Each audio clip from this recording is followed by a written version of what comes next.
Fala aí, galera, sejam muito bem-vindos a mais um SpadaCast num Espada Analisa. E nesse Espada Analisa nós vamos analisar os aspectos da mitologia grega e das lutas que envolvem o nosso filme número 1 da nova série do universo cinematográfico da DC, Mulher Maravilha, o primeiro filme solo da Gal Gadot. Tá? O 1984 é o segundo, então não confunda, esse aqui é o original. Por que eu escolhi esse filme para a gente entrar aqui no primeiro Espada Analisa do Lion? Né? Porque ele vai linkar com o nosso último Espada Analisa, que é o de Troia, que tem a ver com a cultura grega, a mitologia grega, e também porque ele vai trazer o tema da Primeira Guerra Mundial, e Guerra Mundial é um tema que está em pauta, além de ser um dos filmes que eu gosto de usar em sala de aula, quando eu vou dar aula de Primeira Guerra Mundial, para poder linkar com os alunos os pontos-chave da Primeira Guerra que a gente consegue observar nessa história fantástica que tem muito a ver com os quadrinhos, que é uma área que eu gosto muito. Os alunos também têm uma maior afinidade com esse tipo de coisa. Beleza?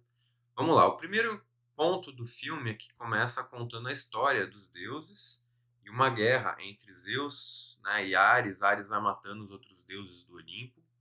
Essa guerra na mitologia grega ela não chega a acontecer de fato, né? Ela seria tipo um Ragnarok do apocalipse dos deuses, né? Então a gente não tem esse nível, mas é importante ressaltar a questão do raio de Zeus, que vai ser importante ao longo do filme, né? Que é uma das três armas criadas pelos Ciclopes, forjadas pelos Ciclopes, para que os deuses, Zeus, Hades e Poseidon, pudessem usar contra os titãs na guerra entre os deuses do Olimpo e os titãs, que é a titanomaquia. Então, se você não conhece essa história que antecede, né, as histórias do Olimpo, Hércules e tudo mais, vale muito a pena conferir essa parte da mitologia grega, e a gente depois pode trazer um episódio sobre a titanomaquia, que eu acho muito maneiro.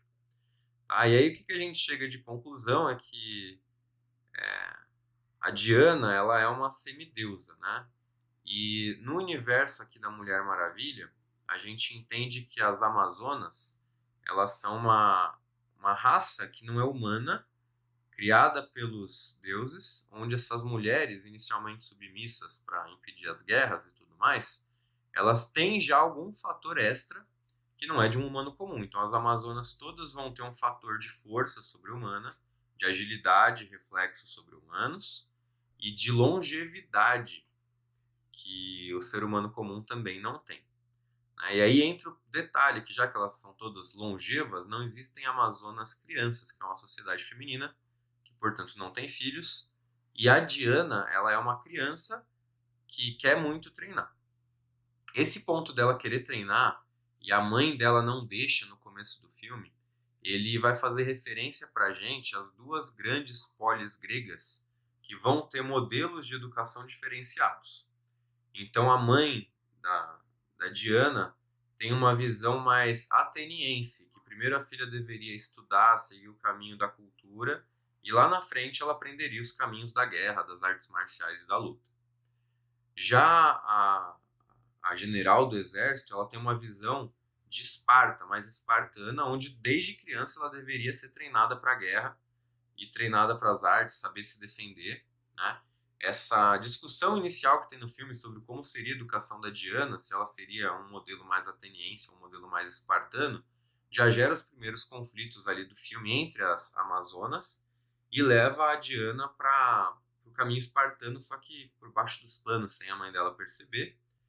Até que um dia a mãe dela percebe a importância das artes marciais, né? E ela acaba podendo ser treinada enquanto guerreira amazona. Aí vai chegar num nível do treinamento dela que ela já está adulta, né? E ela é colocada para enfrentar várias amazonas. Aí eu vou fazer uma vez de esquilo aqui, né? Para interpretar o seguinte: a maioria delas luta somente com uma espécie de tiara e não com um elmo protetor. A própria Diana nem isso usa durante esse treinamento. A parte de proteção de cabeça é uma coisa importante nos treinos, em geral, por mais que elas estejam força sobre-humana. O treino que elas fazem é todos com armas de verdade, armas metálicas, né? Então, por mais que sejam treinos entre pessoas habilidosas, o risco de se arranhar, né, de se machucar, alguém ter algum membro amputado e principalmente impactos na cabeça, são muito sérios, porque elas não estão treinando de sombrinha, né, elas estão treinando para valer. A parte de armadura, que elas praticamente não usam também, tem uma questão que é a sexualização das guerreiras amazonas, né, que os quadrinhos fazem muito isso, e para o filme eles acabam trazendo também, né, usar pouca roupa, mas isso aí também é um normal grego, porque como a gente falou no Espada Analisa de Troia, o que eles estão prezando aqui é pela agilidade e não pela proteção. Mas, num treino como elas fazem, caberia muito mais armas de madeira, como o Aquiles treina com o Príamo, né? Nas ruínas. Eles não ficam treinando com arma de verdade, porque é uma idiotice você treinar com arma de verdade sem nenhum tipo de proteção, né? Pra guerra tudo bem, porque preza a agilidade. E nisso ela é treinada na arte do arco e flecha, a gente observa, da espada, das lanças, e também, aí entra o ponto, né, do chicote. O chicote, o esquilo que me perdoe, mas eu não vejo ele como uma arma de combate muito útil, a não ser pelo fator sobre-humano que elas conseguem enrolar e desarmar, né? Mas não é comum você ter esse tipo de corda usada como arma principal no ambiente grego. As espadas curtas, sim, né? As lanças também, os escudos, o arco e flecha. Ainda que o arco grego, não sei se ele tá bem retratado nesse filme, né? Que ele é um pouquinho menor. Mas ela basicamente de armadura e proteção, no treinamento ela não usa nada na cabeça e ela tem os dois braceletes, que é o que dá o poder especial dela lá, né? E ela acaba pegando pesado, as pessoas veem que ela não é uma amazona comum. Aí a gente chega na primeira cena importante do filme, que é quando ela observa o avião caindo. E aí a gente entra nos assuntos de Primeira Guerra Mundial, né? De fato, a Primeira Guerra Mundial é a guerra onde a gente vai desenvolver a parte de aeronáuticas. Isso tem reflexo no mundo inteiro.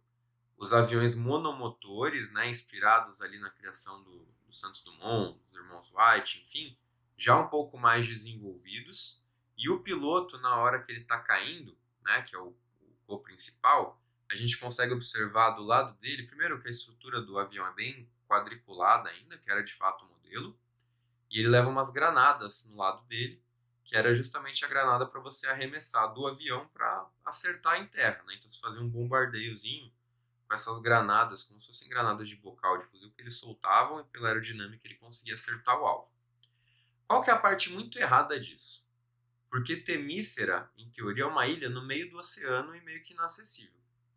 E os aviões não tinham uma capacidade de autonomia de voo muito longa. E aí que entra a questão dos porta-aviões, que são os barcos que levam os aviões para perto da área de combate. Aí eles decolam, fazem a missão e retornam. Né? Isso a gente tem até hoje. E como eles estão no meio do oceano, não faria sentido esse piloto estar fugindo a uma distância tão longa do continente como se espera que seja Temícera. Né? Se espera que seja um lugar afastado, ainda que ali no meio do Mediterrâneo. O ponto de Ares, o deus da guerra, ter ficado adormecido por muitos anos e reviver na Primeira Guerra Mundial, né, mostrar o seu poder de novo, faz todo sentido porque a Primeira Guerra Mundial ela vai ser um movimento com proporções humanas voltadas para a guerra, uma força de combate, uma mitologia bélica enorme. Então, nesse ponto, é sim um bom momento para você cruzar um deus grego da guerra com a mitologia, com acontecimentos aí da história. Né? E aí o link do filme fica bem feito. A parte dos barcos também está bem feita, né?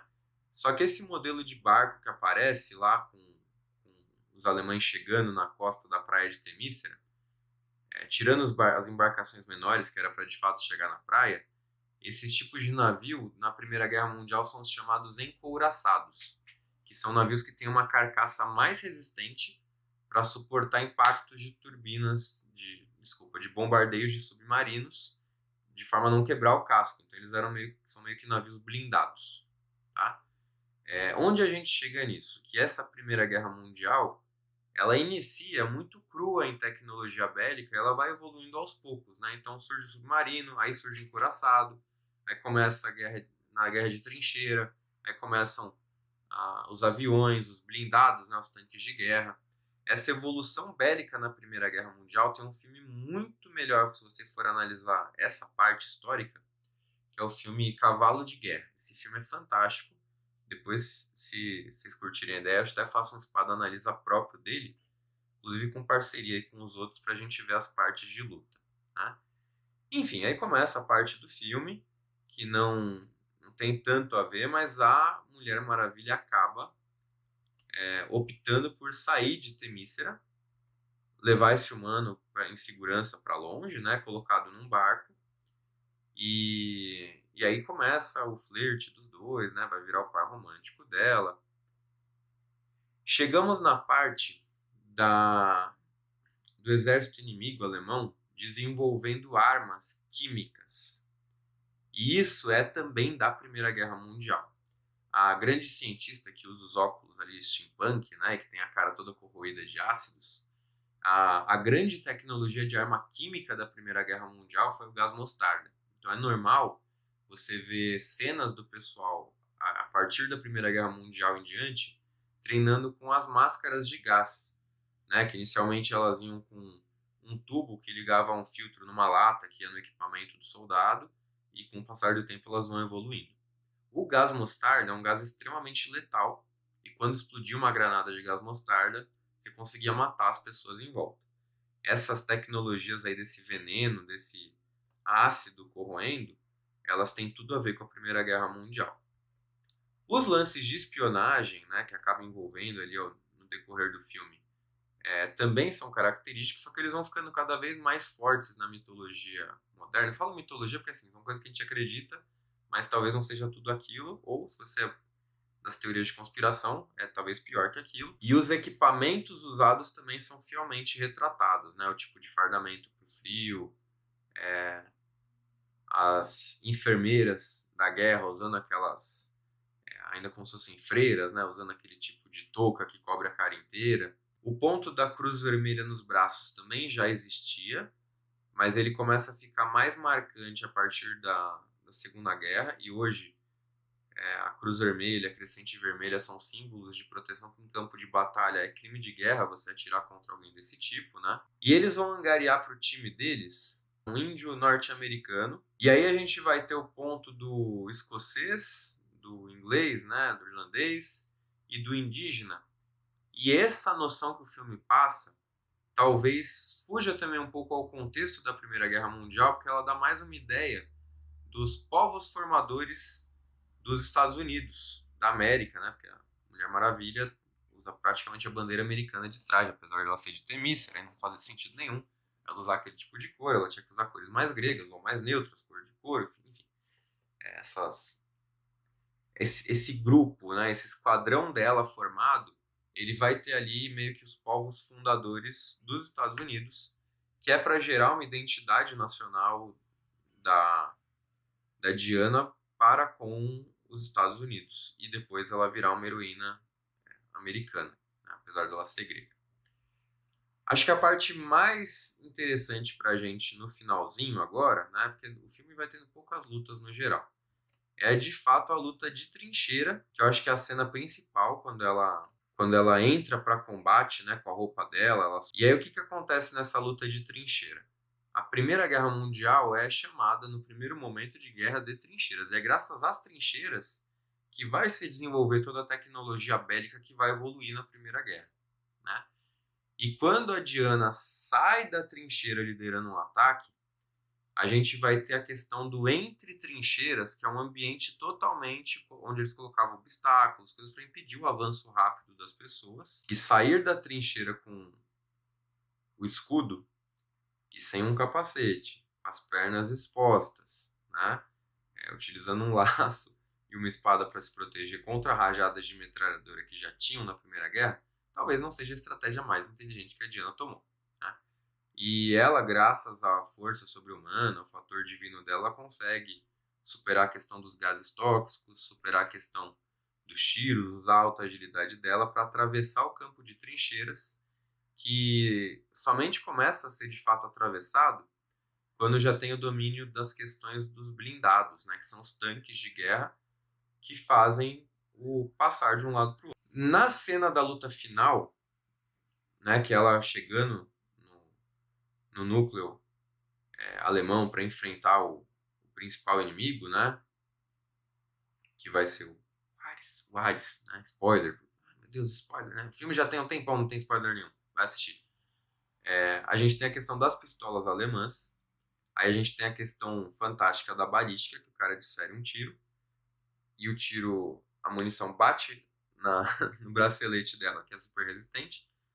Só que a questão da física não é tão prática, porque a munição ela amassaria no bracelete dela, perderia o impacto, porque ela segurou e cairia, né? Mas na cena do filme a munição mantém intacta, ela meio que dá uma rebatida de beisebol direto na arma e começa uma luta em ambiente fechado. Ela leva vantagem porque o cara, apesar de ser o deus da guerra e era para ele ser muito mais experiente e esperto, né? Ter treinamento, ela vai de próprio punho e ele utilizando armamento, né? Aí a gente vai ter a cena que eu tô olhando aqui para falar passo a passo, que ele desfere um golpe de espada contra ela, ela segura a espada com as mãos, o que também não é uma estratégia muito inteligente, porque a princípio a espada dela tem fio, mas ela ganha vantagem em não usar arma num ambiente muito fechado. Ela tem muito mais agilidade, super força, e portanto essa cena faz sim sentido, tem aprovação caveira espadacast de acontecer. E aí quando entra na parte de superpoderes, aí isso aí vira algo indiferente. Acho que a virada desse filme, né, finalizando, é observando a armadura do Ares representado, e ela já usando todos os poderes, né, mas a gente vê a diferença de preparo em nível de armadura. Né? O Ares vai ter um elmo super fechado, não típico dos gregos.